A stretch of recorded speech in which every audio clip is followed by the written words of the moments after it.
This was a long, introspective detective story with a Batman who is still finding his footing and isn't completely sure of himself yet. He's constantly broody and dark and emo all the time, even as Bruce, which some people might not like, but for this version of the character and for Robert Pattinson's portrayal, I think it really does work.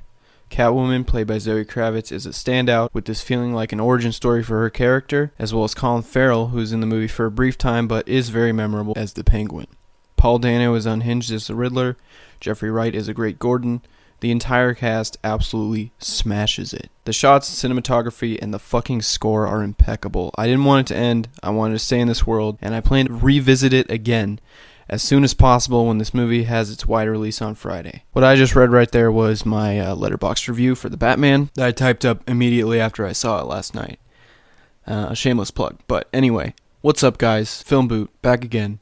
This is more of a audio review, first impressions kind of video of the Batman. I just want to start this off by apologizing for how the Scream video was filmed, because I was way too close to the camera. My head kept getting cut off like half the time, and it was just really badly filmed, really unprofessional. And I'm sorry, guys. I'm sorry about that. I just want to just say that it's not gonna happen again.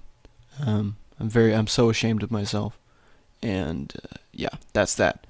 But this isn't really scripted because this is just really kind of a first impressions video. I was reading off the review for the beginning. Wow, I really just want to say that this movie was everything I wanted from it. It was everything I was hyped for from the first look, from the first trailer, from every trailer I've seen, just getting me more and more excited for this movie. It just looked like it was going to be something different from what we've seen before. And it was. Gotham felt like a lived-in city, a lived-in world, and Matt Reeves really does a wonderful job of just like bringing that world to life and making you feel like you're there from the get-go. From the moment Batman comes on screen for the first time, it's my favorite first appearance of Batman in a movie. I can say that with confidence. You just hear these footsteps, these loud footsteps coming in from the dark, and people don't know what's coming, and then he just emerges from the shadows, and it's just like absolutely cleans house with these guys. From that scene onward,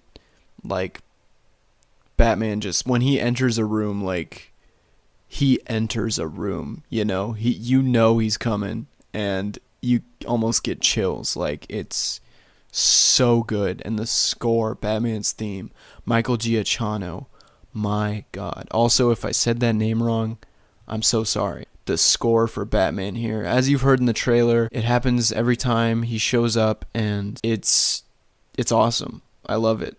The whole soundtrack is amazing. Batman has a presence immediately, and Robert Pattinson is very, like, he's a man of few words. He doesn't speak much as Batman or as Bruce Wayne either in this movie. He's holding a lot in, and it doesn't really burst out all the time. Occasionally it does, but for the most part he's very, like, he's holding a lot back, and you just see that in his very reserved performance as Batman, but I think it really does work. And again, like I said in my Letterboxd review, he's very emo. He's broody all the time in this movie, even as Bruce Wayne, and some people might not like that. He hasn't really invented the persona of Bruce of being this outgoing playboy billionaire yet. He's like a recluse. He's very to himself. He just wants to be Batman all the time, and he really is Batman for most of this movie, which I really did like. I liked, like, it was a very different version, like we haven't seen, where he, like I said, he doesn't have this alter ego Bruce Wayne yet. He's still just Batman all the time, and he wants to be Batman all the time, and he doesn't really want to do anything else with his time. The next major character to talk about here is Selina Kyle, who I think really is a standout in this movie. Zoe Kravitz does a wonderful job. It is an origin story for a character, like I was saying earlier. Without giving anything away, she has a very personal story in this movie, and she kind of helps Bruce realize that he has some assumptions about her just because of how she's going about things, and there's a gray area with people, and that's a big theme of this movie. There's not just black and white. With meeting Selina and kind of realizing some things he does later in the movie about his father and his mother, shows that there's a gray area, and there's other reasons why people are doing what they're doing, and maybe not necessarily going about it in the right way, but sees that with Selena, and she kind of brings out humanity in him that nobody else really does, apart from maybe Alfred in this movie. And the chemistry between Zoe Kravitz and Robert Pattinson really is the heart of this movie. And with a lot of darkness, it was nice to see like those two characters connect. All right, I'm just gonna go through the villains kind of fast. Well, some of them kind of fast, because some of them obviously are smaller villains, and obviously there's the big bad, which is the Riddler. But first, I'm gonna start off with the Penguin, played by Colin Farrell, who, by the way, unrecognizable. I know everyone's gonna say that, but literally, like, he is unrecognizable as the Penguin. At the end of the movie, my dad was like, "Who'd Colin Farrell play?" Because it shows his name in the end credits. I was like, "He was the Penguin," and my dad was like, well, that was him? He really just like disappears into the role, and he's not in the movie very much, like I said, but he's definitely set up to hopefully again be in the future movies more, if they do make those, which again, I really hope they do. When he is in it, he steals every scene. He's really hamming it up. He's really funny. In a movie with not that much comedy, he definitely is the funniest character, and he really just goes for it with the performance. Then there is the person who the Penguin's working under, and who a lot of the city may or may not be working under. Carmine Falcone, played by John Turturro. He is the mob boss who is responsible for a lot of the corruption going on in the city, and a lot of what is causing the Riddler to do what he's doing, or why he thinks he needs to do what he's doing. That leads me once again into the Riddler, who is, he's carrying out the murders of policemen, elected officials, because he is trying to expose corruption in his eyes, and he thinks that's the way he should go about it. So these murders are taking place, and Batman's really having to solve these, and that's where this becomes like a detective movie. Him and Gordon are going through these clues and these ciphers and these messages, trying to figure out maybe who his next victim might be. It's really intriguing, and it's really slow burn, like detective movie at the end of the day because of this. And I think this is the first time we really dive into that in live action with Batman. If he's trying to solve a crime, it's a detective story. It's very much like The Long Halloween, which, by the way, I've only seen the movie of. I haven't read the comic yet, but it very much reminds me of that.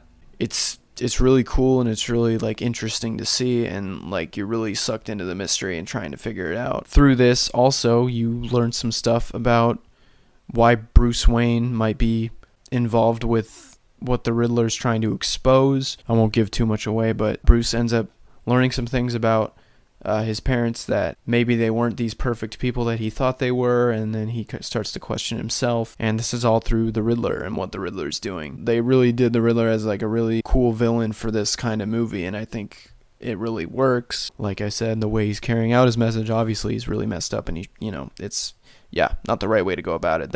That's what differs him from Batman at the end of the day, is he's a serial killer, and Batman's Batman. But they start to like explore the idea, like, what if they're not so different? What if he's doing this because he feels like he's doing the exact same thing Batman's doing? And they kind of start to explore that gray area. How different really is Batman from the Riddler? Like, what differentiates them besides the Riddler is carrying things out in a more extreme way, but Batman also does things in an extreme way. He does not kill people, but he's doing what he believes is his version of justice, and the Riddler's doing the same in a way. And that's very interesting. It's always interesting when a Batman movie does that with Batman and a villain. They try to explore like the overlap between the two. And it's interesting when any movie does that between a hero and a villain character.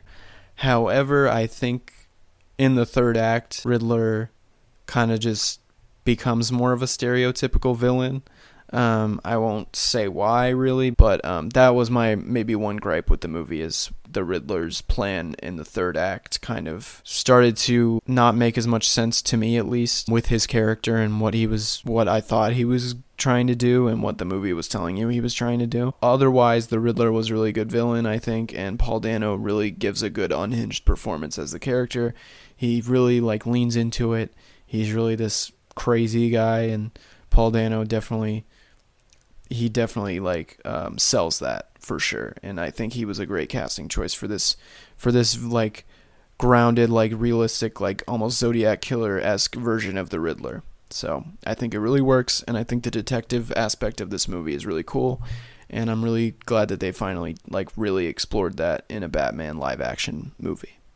Alright guys, that's going to wrap up my first impression thoughts for now. Thank you so much for watching this video. Stay tuned hopefully for a full spoiler discussion in the future that John will also feature in as well. Be sure to like, subscribe, and we'll see you guys next time.